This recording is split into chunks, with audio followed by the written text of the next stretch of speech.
Okay, let's jump in. We're doing a deep dive today, really focusing in on just one chapter, John 13. Yeah, it's packed, isn't it? It really is. Our goal here is to unpack what happens, the big events, the teachings, right in those final hours Jesus has with his disciples before the Passover. And it covers so much ground. You've got this incredible act of service, then the reality of betrayal hitting home, and this major new command. So setting the scene, the text says it's right before the Passover feast. Jesus knows his time has come. He knows he's leaving, going back to the Father. Right. And his focus, it says he wants to show the full extent of his love to his own. That phrase just hits you. It does, especially because at the same time, there's this undercurrent, right? Exactly. The evening meal's happening, supposed to be intimate, but the writer makes sure we know the devil had already prompted Judas Iscariot to betray Jesus. That shadow is right there at the table. So Jesus is fully aware. He knows where he came from God, where he's going back to God, that the Father's put everything under his power, and then he does something completely unexpected. Totally unexpected for a leader, a teacher. He gets up, takes off his outer robe, wraps a towel around his waist, Pours water in a basin.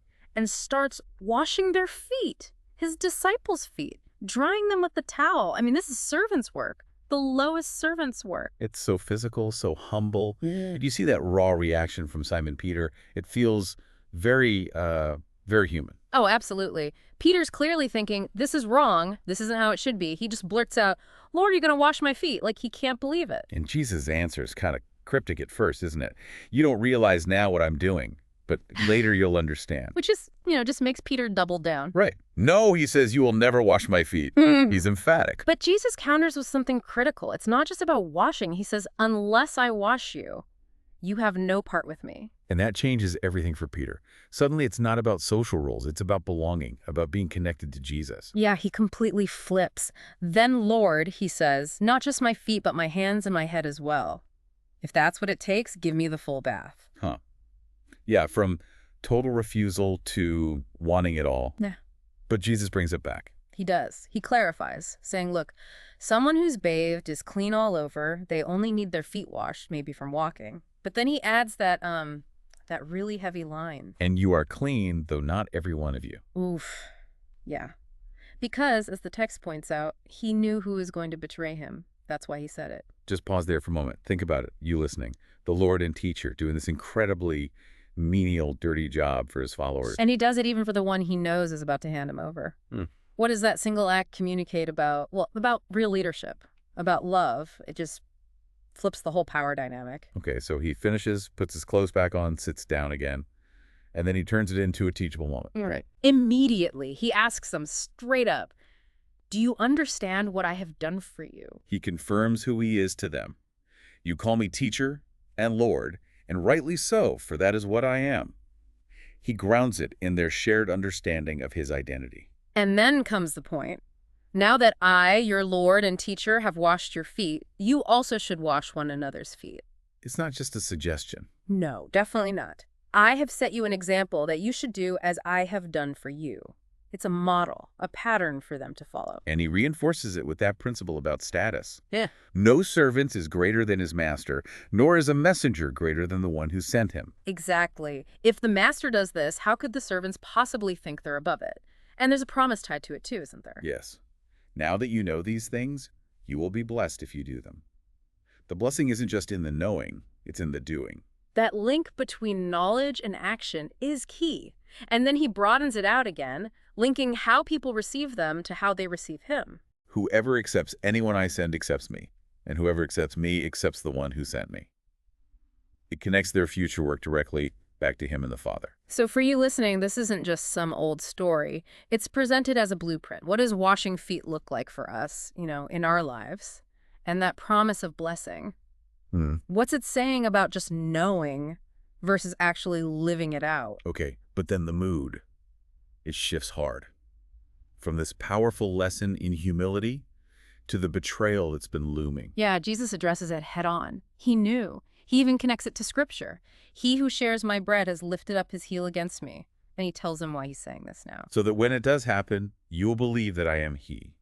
It's for their future faith. And the text notes his emotional state just before he says it. He was troubled in spirit, This isn't easy for him. No. And then he just lays it out there. I tell you the truth, one of you is going to betray me.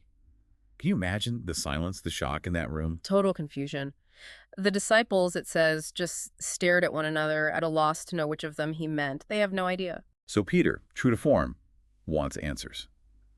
He signals to the disciple next to Jesus, the one described as the one whom Jesus loved. Who's reclining close enough to lean back against Jesus and ask quietly, Lord, who is it? And Jesus gives a very specific sign, but apparently just to that disciple. It is the one to whom I will give this piece of bread when I have dipped in the dish. Then the action follows immediately. Jesus dips the bread and gives it to Judas Iscariot. And right after that, this chilling line. As soon as Judas took the bread, Satan entered into him, like a decisive moment. A point of no return. And Jesus speaks to Judas directly. What you are about to do quickly. But here's the really strange part, maybe. The other disciples, they still don't get it. No. The text explicitly says, no one at the meal understood why Jesus said this to him. They completely missed the significance. Their minds went to practical things. Judas held the money bag, right? So they figured, oh, Jesus must be telling him to buy stuff for the feast or maybe give something to the poor. They rationalized it based on what they knew, completely missing the deeper, darker meaning of that dipped bread. And then Judas leaves. As soon as Judas had taken the bread, he went out. And that final sentence. Then it was night. Yeah, and it was night. So symbolic, the contrast is stark the light of Jesus' love and service, and Judas stepping out into the literal and spiritual darkness.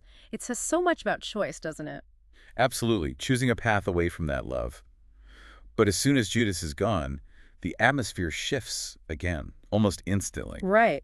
Jesus says, now is the Son of Man glorified, and God is glorified in him. It's like Judas's departure unlocks the next stage. The path to the cross, which Jesus frames as glorification, has begun. And he starts preparing the others, speaking very tenderly now. My children, I will be with you only a little longer. Where I am going, you cannot come. He knows he's leaving them physically. And because he's leaving, he gives them something essential, something built right on the example he just set with the towel and basin. The new command. That's it. A new command I give you, love one another. But it's not just any love. As I have loved you, so you must love one another. The standard is his love, that self-giving, foot-washing kind of love. And the purpose, he spells it out. By this, all men will know that you are my disciples if you love one another. That love becomes their defining mark to the outside world. But Peter's still stuck on the where I'm going you can't come part. Yeah, he asks again, Lord, where are you going? Jesus repeats it, but adds a bit of hope. Where I am going, you cannot follow now, but you will follow later. Still not good enough for Peter in that moment. He bursts out, full of, well, maybe bravado.